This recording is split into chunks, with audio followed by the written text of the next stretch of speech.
Hello! Start with a word of warning today because Fed President Goolsby's been on. He called the higher oil price transitory.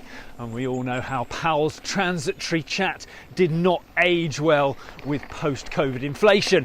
It's Tuesday the 14th, I'm FxPlew and this is the market brief. Now Starmer's been on.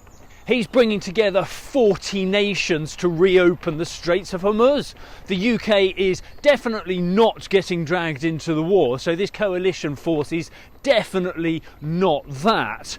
Starmer still desperately wants a seat at the top table though, and this challenge to Trump's own blockade is his chosen route forwards. Points for trying, I guess. Back in Blighty, Labour is planning a Brexit reset and they may use existing legislation to realign the UK with EU trade regulations and the customs union. Where this would bypass a parliamentary vote, Farage has called it a backdoor attempt to drag Britain back under EU control, and Brexiteers have called it a manifesto betrayal. Granted, it is a fairly major policy shift, but I don't think it was actually in the manifesto. Reeves is going nuclear.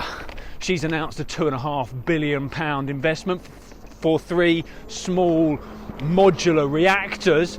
These will be developed with Rolls-Royce through the state-owned Great British Energy Nuclear. The good news, they're factory built and assembled on site for speed.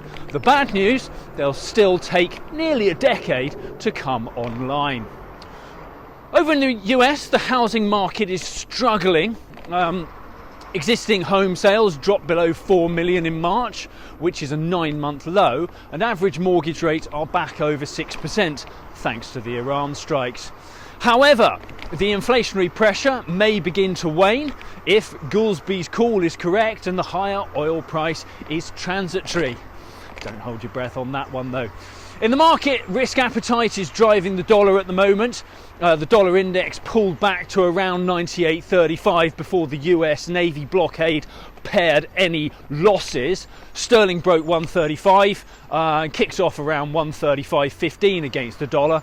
We're up to 114.90 against the euro, and euro dollar is around 117.60 on the open this morning. That's it from me. Have a great day. If you do not have a clue, then just tweet through and ask FxPlew.